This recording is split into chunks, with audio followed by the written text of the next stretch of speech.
everyone. Welcome to the Cynthia Linox Show. I am your host, Cynthia Linox. I am really reveling in my Savage season.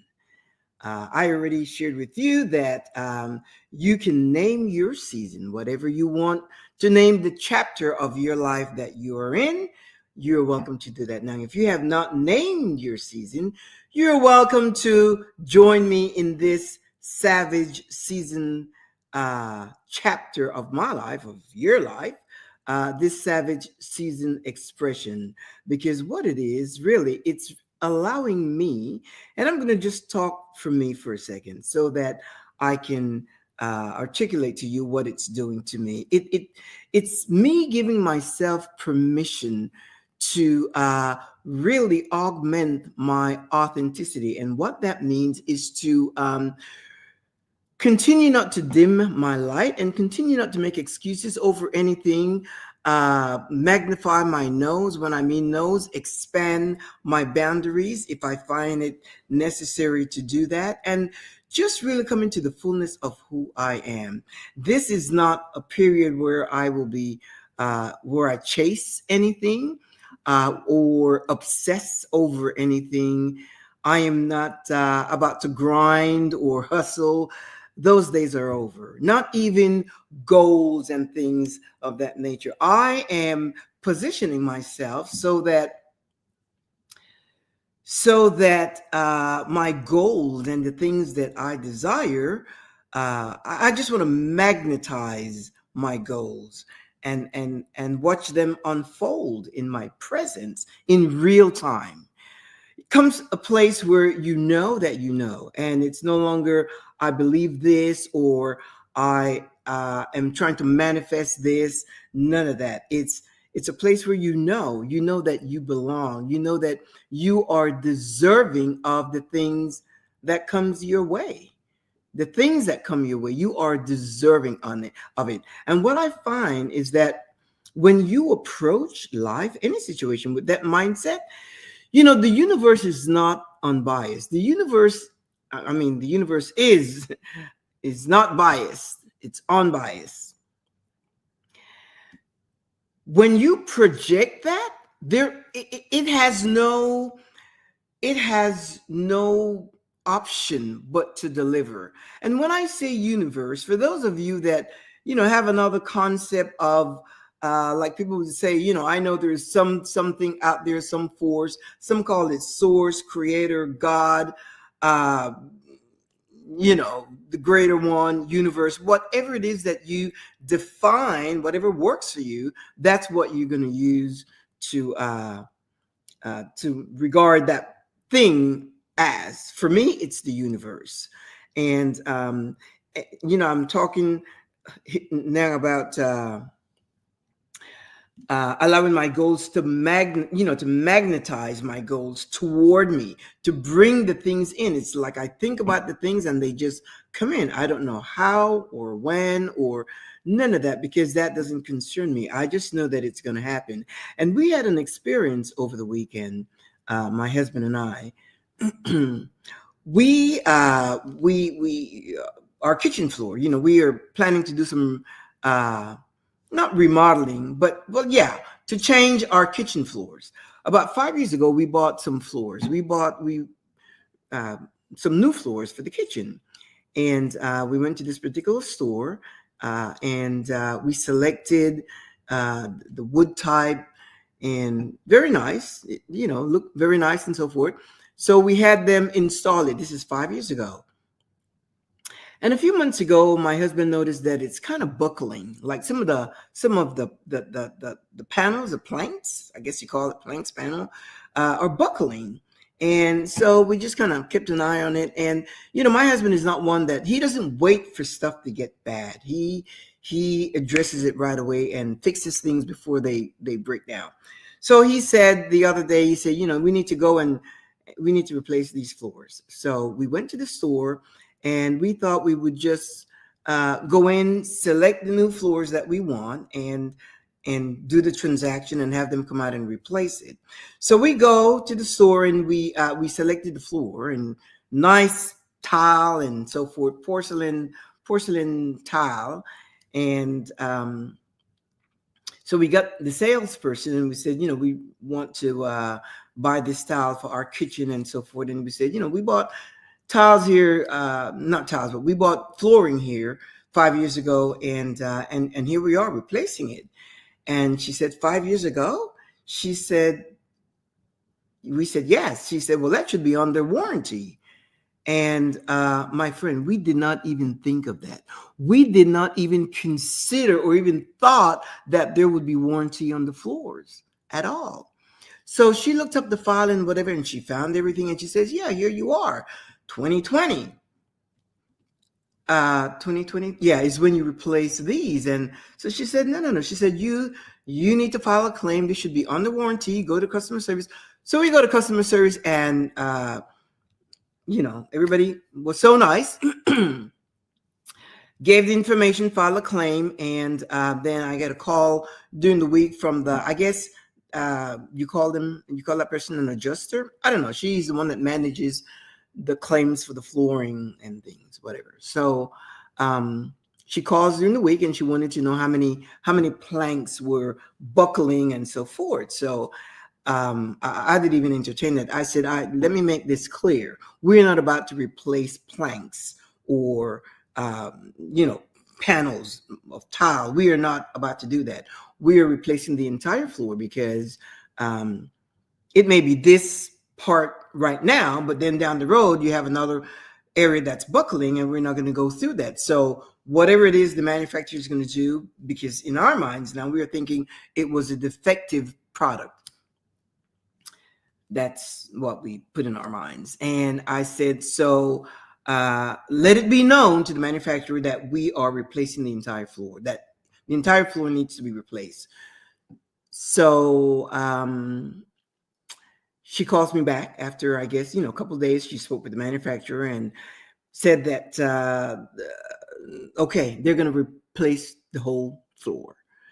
And she said, but it has to be from this same manufacturer within the selection of this manufacturer. We were okay with that because it's a huge manufacturer, and they have different types of not only wooden floors, which is what we weren't going to choose anymore, but porcelain, tile, and stuff like that. So, and then she said, they will replace the whole floor, the whole kitchen floor, but the installation is not under warranty because that was only 2 years. And I said, we need to have some clarity on this. And I said, we bought the floors, we bought the tiles, we couldn't have it installed, we couldn't have it without the installation. So we bought all of that from you. And if the panels, if the flooring, the product was defective, then we really wouldn't want to escalate this, and we would want you to make a decision to include installation and everything. The point is, they're going to replace the whole floor, the whole flooring with, they're going to do everything, send out the person to do the measurement, and they're going to do everything, installation and all. Now, we went there with the thought to, we were going to be out, a few $1,000s to replace the floors, because of course we were going to choose something, a little more, higher grade or something else. We didn't want to know what we had.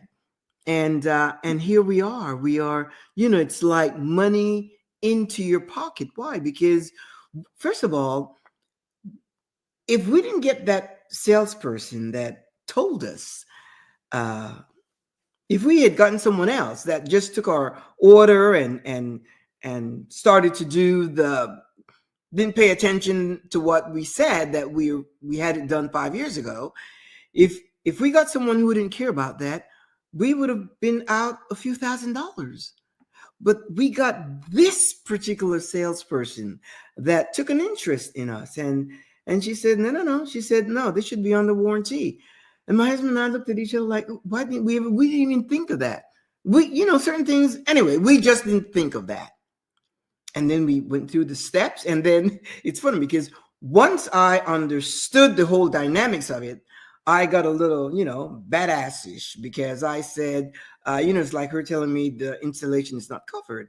I said, no, we don't want to have to escalate this, because You did the job, and if it has to be replaced, we can't just buy the tile and then. So my point is this: here's a goal that we had, a need, a want, a desire, a necessity, actually, that would have cost us thousands of dollars, a few $1,000s, and we just went there, totally relaxed, not upset. We weren't, we just thought let's go choose and then get it in motion to start the installation. And here we are not out a dime. We're going to be out inconvenience, but that's okay. We're trying to get it done like quickly before before the holidays and so forth. But you see, so when I talk about magnetizing, your goals and the things that you want, the things that you desire, um, it will come. It will come. And we weren't saying, "Oh, universe, make this happen, make this happen." No, we weren't prepared to pay. But the universe works in such a way that you go, you relax, and in our minds, okay, we're going to do this, and it just showed up in a way that we did not anticipate.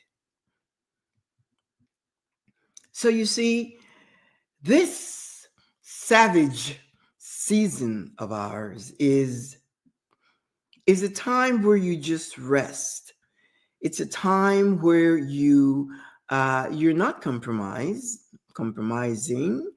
Uh, it- it's a time where you know, and you walk with such a confidence. Remember, I talked about your sexual energy. It gives you a certain confidence, assertiveness, and boldness, so that you can walk with a certain confidence, and instead of projecting force and a lot of effort and all that, what you're doing is you are attracting things toward you. You are attracting opportunities, and it's kind of hot in here. You are attracting things toward you. You're attracting things toward you. And that has to do with your goals, the things that you want to do. The main thing is that you understand that you are deserving. You are deserving. You don't have to, don't try to get too busy. This, again, savage season. I just, my appointments now are coffee dates, or let's have a glass of wine. I already have appointments set up for this week. And I'm so looking forward to it because they're business, well, business, social, and so forth. And it's just very pleasant.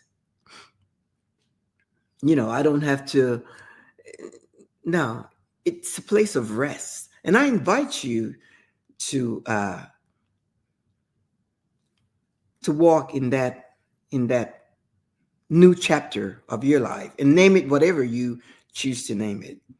Give yourself permission to recreate. Give yourself permission to reinvent. Give yourself permission to redefine. As a matter of fact, I was studying some things here on the spiritual revolution of pleasure. I'm going to be looking over here because I made some notes as I wrote. I read, I write, I study, and I'm just fascinated with the things that I am learning, because what happens is that as I learn something, I go and check, fact check, and make sure that I am delivering truth and not just my opinion. And when I talk about the spiritual revolution of pleasure, it's really redefining purity. Redefining purity. Many of you have issues with your own personal sexuality and the understanding of it. And what I'm sharing with you today is that it's important that you understand that You were not you were not born with guilt. You were not born with shame. You were not born with judgment. You have to understand the purity that embodies you, that you embody.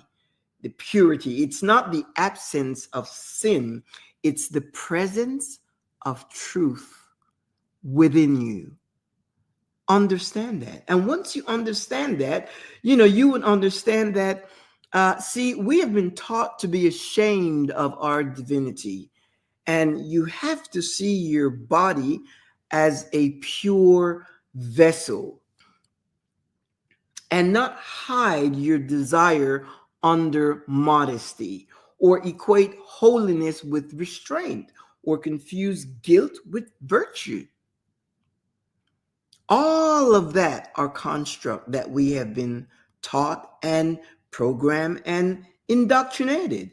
And your body never lies. Your body is not going to lie to you. It brings you to remember what your soul already knows.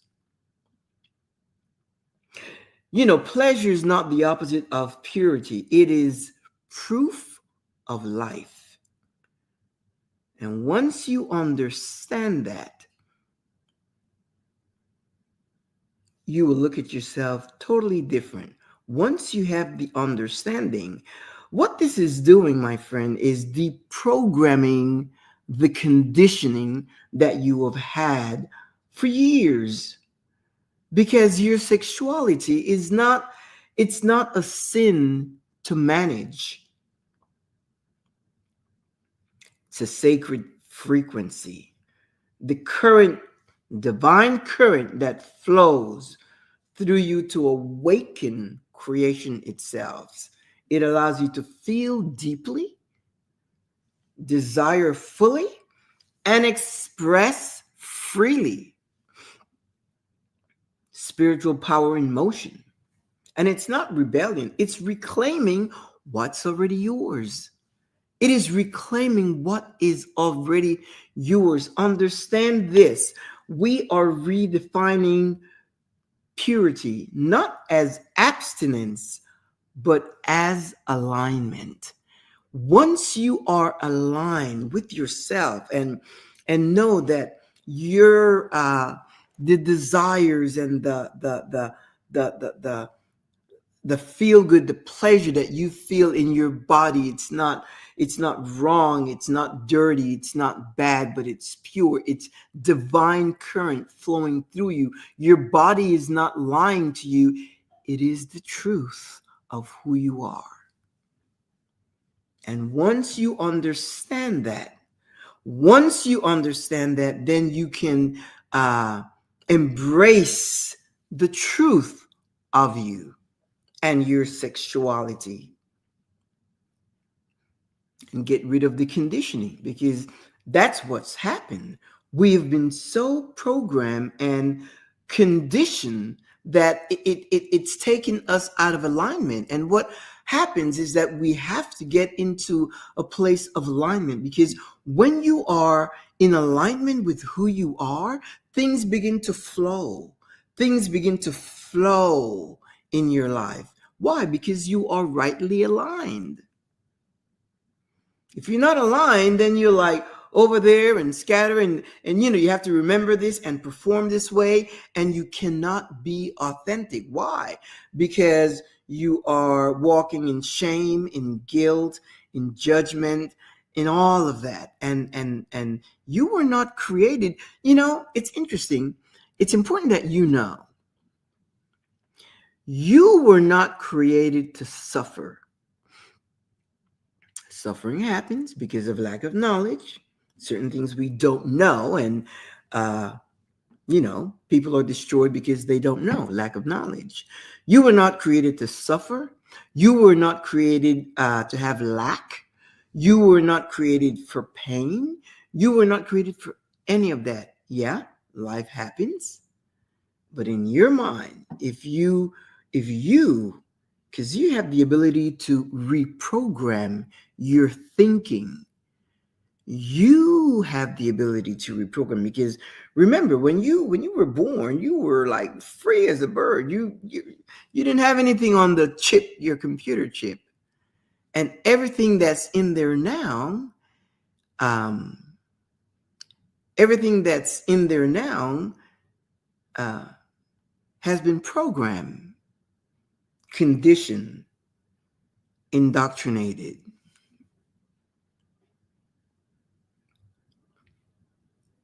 So we live performatively. We perform. And when we do things because of the conditioning, you feel shame or guilt or judgment. You feel unclean, impure, unclean. Now, if you were to ask yourself, when was the first time you felt um, guilty for feeling good? When I was creating my notes and things like that, I thought, when was the first time I felt guilt for feeling good? When I was young, I went to Catholic school, and Catholic school, there's some, at least, anyway, it's different. But indoctrination starts from, I don't know, from when you're 5 years old. And all of us have been indoctrinated. And that's why we had a year of a journey of self-discovery. And we are still going through that journey of self-discovery. We are just discovering new things about ourselves. And we are now coming out boldly with who we are, with the level of knowledge and of understanding of who we are, of who you are. And we're shedding all the old cloak. If you don't shed the old, there's no room for the new. But when you shed, it's like when you shed your skin, when you shed anything, new skin emerges. When you rest and you get rid of all the exhaustion out of your body, you wake up refreshed. When you deprogram the programming that's been by default, the indoctrination, the programming that has been imposed upon us and shaped our identity, we walk around being the person that we're really not. There's a situation with this person that's married to someone. Well, she's a person, woman. She's married and had a situation with and newlywed, had a situation in the marriage where her husband had an affair, cheated, and had a baby outside. And they're going through some kind of a turmoil and things of such, and it's just really bad. And this person is always saying, she's always saying, well, they were separated, her and her husband, and he wants to come back. And she took him back. And all she can think about, all she says is, I have to submit because the Bible said I have to submit. And she is so angry. She have these outbursts and these spurts. A lot of things triggers her because she's hurt. She's got pain, emotional pain, because of that sort of betrayal. You have a baby on the outside, that baby's there to stay. And she has to deal with that. I think she's, pretty interesting that she took him back because she did. Even though, according to her doctrine, infidelity, she could have divorced him, but she chose not to. She chose to stay. And everything, every time she wants to do something, she says, I must submit. the Bible says I have to submit. I have to submit. And I watched that situation and I said, wow, that's really interesting because this person is really angry. They are so angry. They are so angry in that relationship. It's really interesting because I was thinking about relationships recently, and when people that have been married for a long time, like 30, 40, 50, 60 years, and everybody applaud and they think it's such a big deal and so forth, and we really praise longevity in a marriage. And I was thinking about that because I don't really applaud the longevity. What I would applaud is the quality of the relationship. Because one couple was married for and this is another situation, married for like 50 years, but come to find out, the husband has like five baby mama outside, but he's been with his wife for 50 years. That's reality. That is real life. And when I talk about authenticity, I am not referring to just, okay, so you have 50 years. 50 years of what? Of misery? Unhappiness? Lies? Deceit? Infidelity? That doesn't, we're in the 21st century, my friend. That does not constitute, well, I guess chronologically, or 50 years is 50 years. 50 years of what? Endurance? Enduring mistreatment? Think of that. And some of you may be going through that right now. And people do it for different reasons. I know in my personal life, I grew up, my mom there's just no other mother like my mom. She is just a woman of virtue. My mom is just, sharp and wise, smart, intelligent, all of that. My dad, a hard worker, with a strong desire to be a good provider for his home. And he gave us everything that we forget our needs. Our needs were met. Everything we wanted that he could afford, he gave us everything that we wanted, and he took pleasure in that.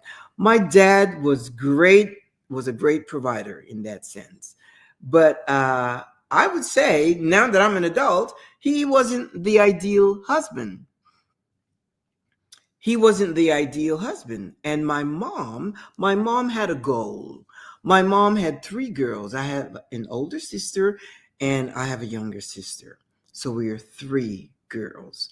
And because of the lifestyle, and remember, way back, it was a little different because today, we are more educated and we are more confident, and there are more opportunities for us to get up and go and find a life that's a life of pleasure, delightful. And so my dad, he owned a business. My mom managed the business, and she was really good business manager. And he worked also for the Panama Canal and so forth. So we were good financially. So my mom, even though my dad was not the ideal husband, my mom wanted us to grow up in the environment that we had. It was pleasant. It was comfortable. It was abundant. There was a lot of abundance. And she sacrificed her life for her three girls. And then my older sister, they sent her to the US, and she became a nurse and so forth. They sent us here to further our education. We were in boarding school, and anyway, so we came afterwards later to go to college over here in the US. And my older sister came first, I came second, and my younger sister came third. Once we were gone, once we were gone, my mother said, enough. She said, enough. And through a series of events, unbeknownst to my dad, because, he was not always around, she arranged to leave the country. And he didn't find out till about a week later. And my mom said, enough, enough. And what was she saying?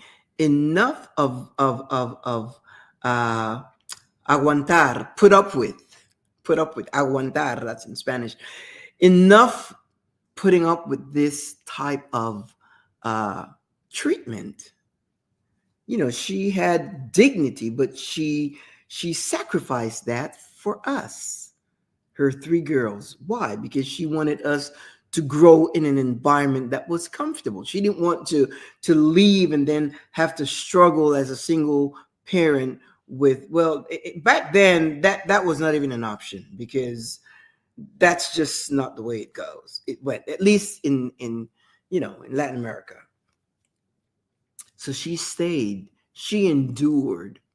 That's why I adore my mom, because that's not something that I would even consider. That's not, kids. If I had 10 kids, I'll just haul all of them and just do whatever. But to go through that type of, mistreatment, no, or disrespect, actually.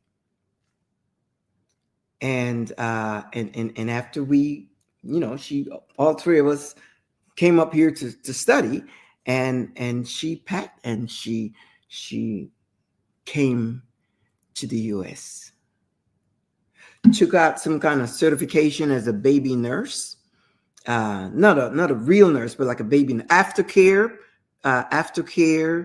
for the baby. And she had clients that were, upscale, and they loved her. And she would, the young woman had the baby, and she would be set up in a room, and the baby, and take care of the baby and so forth. And she made a lot of money. My mom started going to cruises. She went on a cruise, and always going out to shows and to the casino and to a fashion show. She started to live. I wish she had met someone else, and whatever. But the point is, at that point, she wasn't even thinking about that. She was only thinking about being alive, coming alive, and living, and not having to be afraid or concerned or embarrassed because of the disrespect or any of that. She had to learn what it was to be free. And, I just wish, if I had my mom, then we would be talking about, authenticity and self-discovery and all of that. She was just happy to be free. She didn't have to ask permission. She didn't have to account for anyone. She got her own place to live, and paid her bills, because my mom was very good with money financially. Did paid her responsibility, and lived well, and she just had a life. As a matter of fact, when my husband and I was once going on a cruise, Caribbean cruise and whatever, and I just called her. I said, Mom, why don't you come with us? She said, sure. Listen, she bought her ticket and booked booked the her cabin on the ship, and she sailed with us. That was my first cruise, and I got a little dizzy. I didn't have that Dramamine thing, and that was our first cruise, and I got a little dizzy. And she and my husband, they went down there and had some fun in one of the night parties or whatever. I was so happy for my mom. Why? Because the latter part of her life, she became alive. She became alive and start living. She just, and my mom was a beautiful woman. She was a good looking woman. And, but she was just learning to be herself, learning confidence. And I, whenever situations with her, whatever. I remember I would get on a plane and go to, because she lived in New York City, and I would go to New York, and one time she had some situations with some, I don't know, the phone coming in, whatever. I got on the phone, and I was like her advocate in everything, and I loved it. But the thing is, she recreated herself. She reinvented herself. Now, remember, that is like a way past generation. Today we're in the 21st century, and we have so much at our disposition. We have so much at our fingertips that we can get answers to everything in a matter of seconds. My mom didn't have that. And she was not even dependent on like financial provision from my dad. She's like, no, no, no.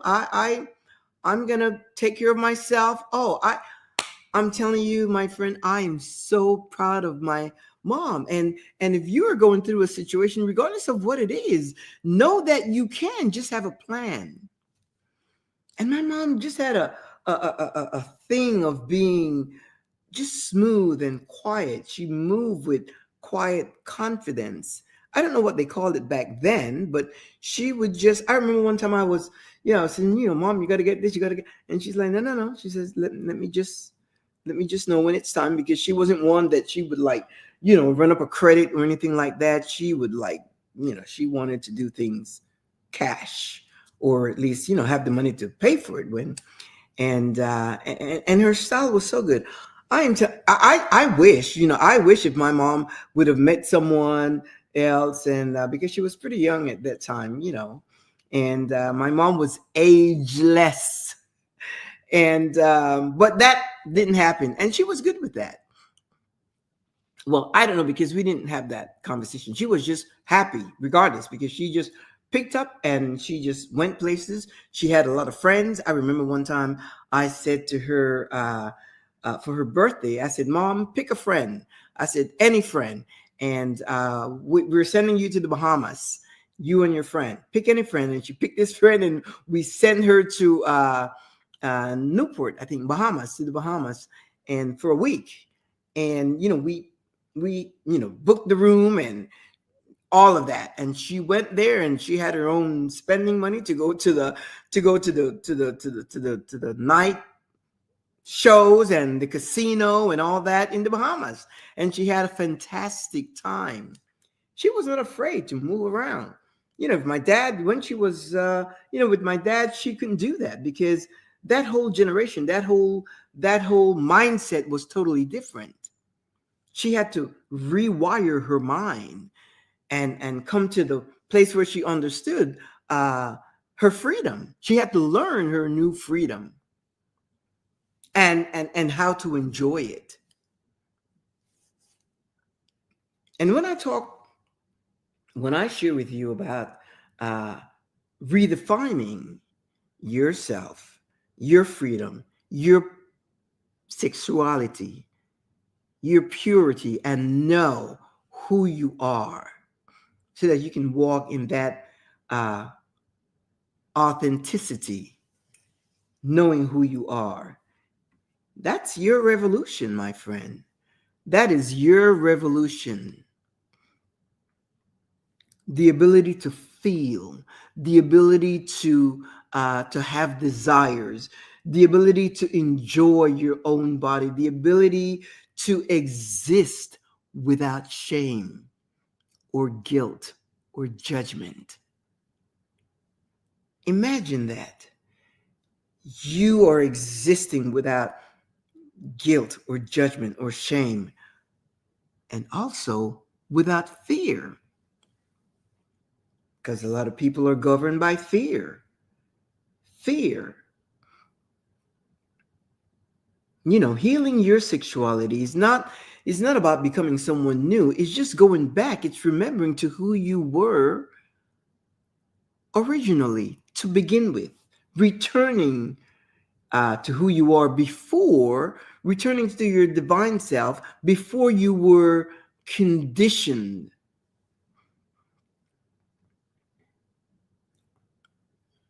with the information and the conditioning, the programming, the indoctrination, shaping your identity into someone that you are not.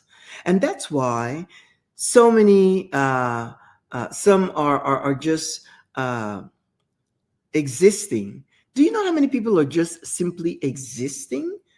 There are a lot of people that are simply existing, doing the same thing over and over and over every day, every month, every week, over and over the same thing. That, my friend, is existing. And then there are also those um, that are tight with their grandchildren, which is a nice thing, but it's not your life. Your grandchildren's life is not your life. That's their life. And it's going to come a point where they are going to be busy with their, smartphone and want to be with their friends. And I think I've shared this before. This person that I know, the her granddaughter, 16 years old. It was like a sweet 16 party, big sweet 16 party. And the father spent a lot of money to have this big, extravagant party.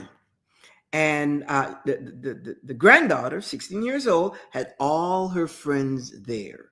And in reality, the granddaughter expressed or stated that she would prefer that the older folks leave. She wanted it to be just her and her friends. That's no matter of good or bad, right or wrong, true or false. It's simply the way it is. And it's not a bad thing. They just wanted to be expressive, and they didn't want the older folks there. Well, then the daddy said, absolutely not. I paid for this party and we will be there. The whole older generation. And they hung around. And then, of course, the music was totally different because you're talking about, I guess that would have been Gen Z. Gen Z, yeah. So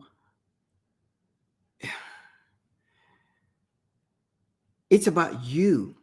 It is all about you redefining who you are, understanding yourself, your sexuality, your divine connection with source. Because you are it. It's not like out there. You are it, my friend. We are breaking the silence around sacred pleasure.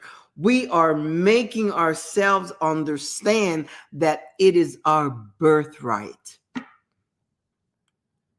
It is your birthright to embrace all of your divine purity and the sense of self and your desires and your understand the nature of who you are, free from guilt, free of fear, judgment, shame, because those are very powerful influences on our lives, especially those that grew up under strong indoctrination.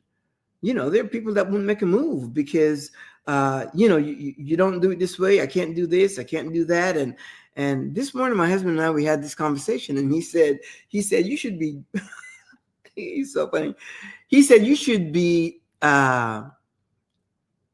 happy with me for eternity because I took you out of that situation.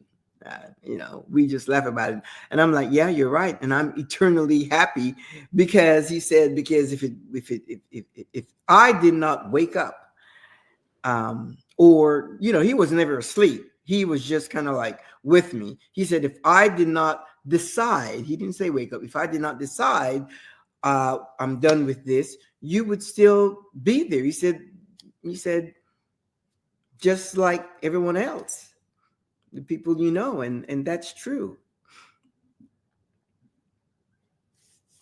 Now for my mom, that was a whole different thing. She wasn't under any kind of indoctrination because we didn't grow up like, my mom was like spiritual. She wasn't religious. She was like a spiritual person. And she kind of knew, not kind of, she knew who she was. She knew her essence. And, but she never really gave them words. She just was. She was herself, and she had this quiet sense of confidence and assertiveness. It was just beautiful to talk to her.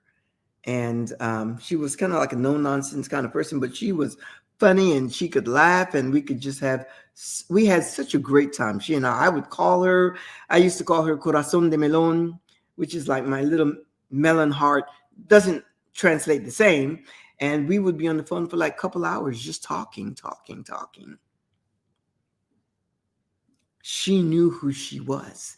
Even back then, that generation, she knew who she was, and she embraced her freedom. She embraced her desires, the things she wanted to do.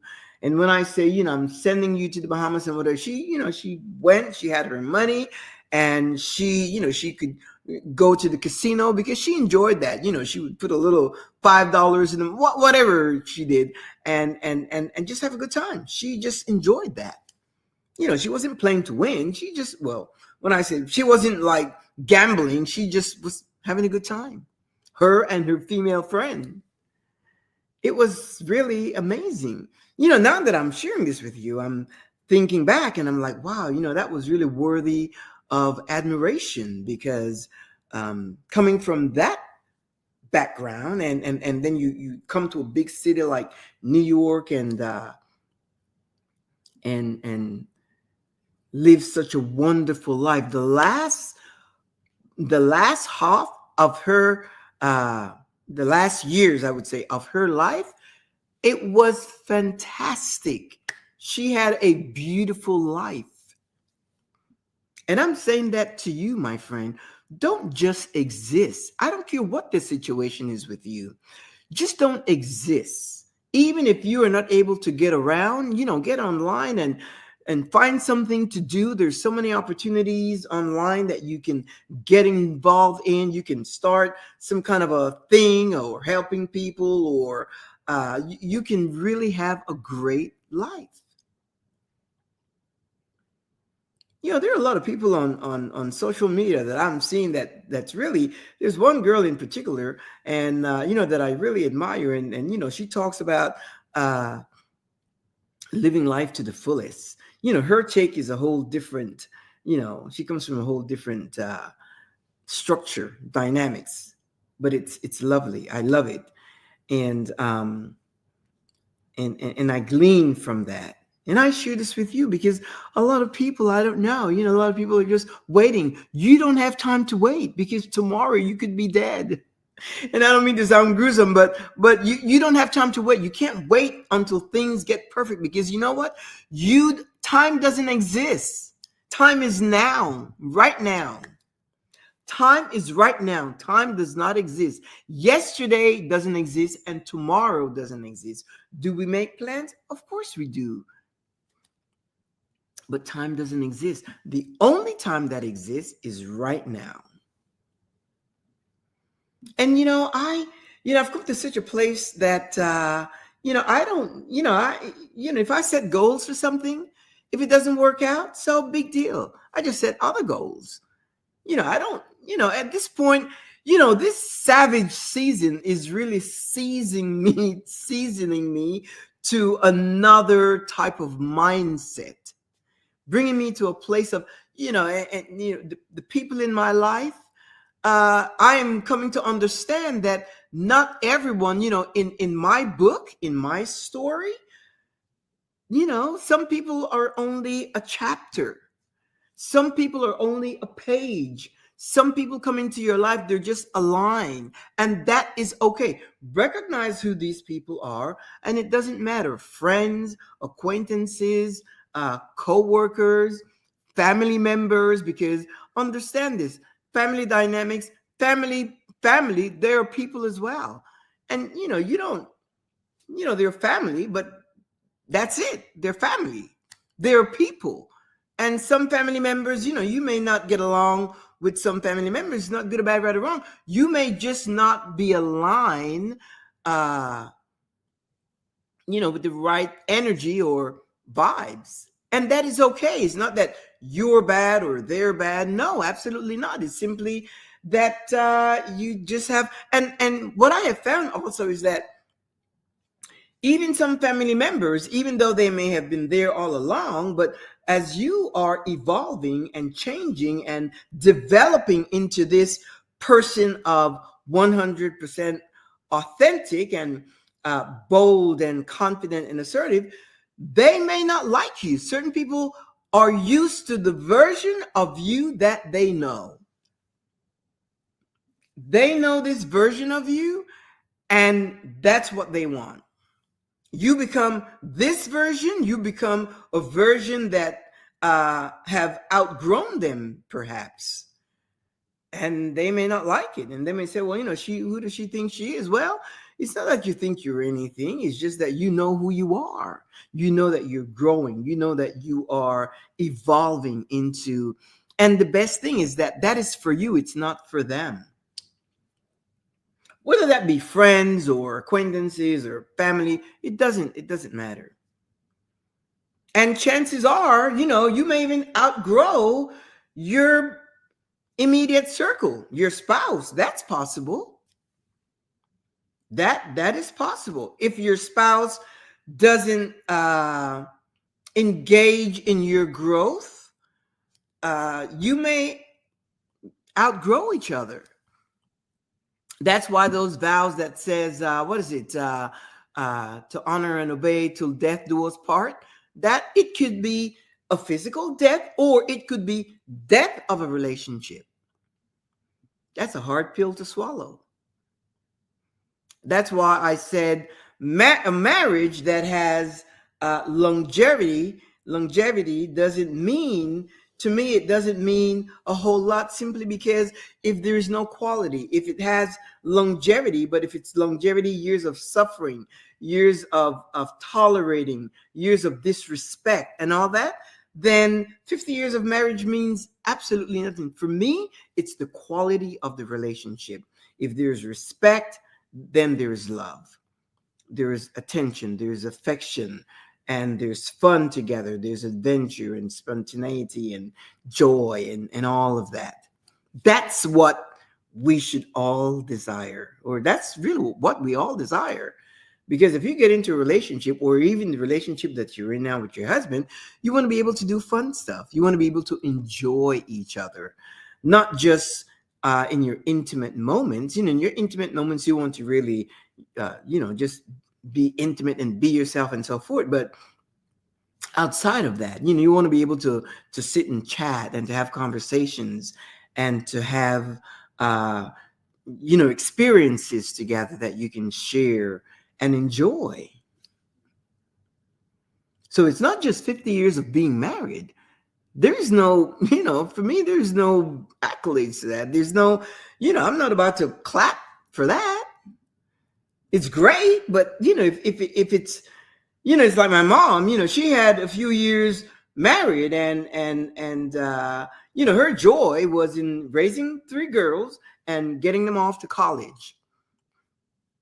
And after that, she says adios. And I salute her for that. I respect her for that, because when I was young, I didn't, in my mind, I just couldn't process. But I knew one thing. One thing I knew, and I couldn't process how all that worked, because I know that one time she almost left and so forth. But one thing I do know is that I would not submit to that kind of relationship. That was marked in my mind, and I wasn't traumatized. I just knew that that's not what I would, of course, somebody that's responsible and good provider and so forth. But disrespect, that's why I'm so big on respect. I don't care if you love me, respect comes through. Because when you respect someone, more than likely, there is love in that, but you can say, I love you, I love you. How many people, they get married, they love each other, and then, they on a lot, they kill the person, or on, so that's just my thing. Once you understand who you are, understand the purity uh, of who you are, and align it with the truth of you. Align it with the truth of you. And know that all of that is not, get rid of all the conditioning, get rid of all the indoctrination, get rid of all the programming, and you take your pen and redefine what it means to you. Redefine what it means to you. It takes boldness to do that, but I encourage you to do it, because really it's part of your evolution, and it's going back to who you are. And you will see, you are returning to your sacred self. Remember, shame is something that was taught, guilt was inherited, but pleasure, that was always pure. Pleasure was always pure. Since when was pleasure a bad thing? Any kind of pleasure. I know I've always said on my show, I've always shared that the purpose of life is pleasure. And some people don't relate to that. Well, I'm sharing it with you now. And pleasure is not about indulgence. It's about remembrance. It's about remembrance. Remembering that you are alive. That you are alive. This is your evolution. The revolution to your evolution. It reminds you that you are alive, because pleasure is what brings life, reminds you of life. It reminds you that you are alive. Reminds you that you are alive. My friend, as you can see or perceive, I am passionate about sharing this with you. And I know that many of you are really gleaning from the things that I share. And just know that who you are. You are the temple. You are the altar. And pleasure and your divine expression is pure. Redefine purity here. It's not abstinence, but as alignment, where your spirit, your body, and your truth finally make love to each other. They're not fighting against each other. They're not fighting against each other, your body and your spirit. You yield to your truth, and they make love to each other. I'm going to leave you with that so that you can sup on that. Every Thursday, we have a date right here, 2 p.m. Central Standard Time. And if you can't meet me here, you see the icons over here, Facebook, LinkedIn, and YouTube. You can pick up the show 24/7. I am also a life coach, and you can drop me an email to this email here, info@thecynthialinoxshow.com. And I do offer 30 minutes complimentary chat, just to make sure that we are aligned. Because once you hire me as a coach, your life is about to change. You're going to go through an evolution, because I will walk right beside you and support you and guide you in your evolution. Make the investment in yourself. You deserve it. I will see you next week, same time, same place, same channel, with something new. Ciao, amigos. Have a fantastic weekend. It's going to be wet over here in my side of town. Whatever you do, just make it fun. Enjoy.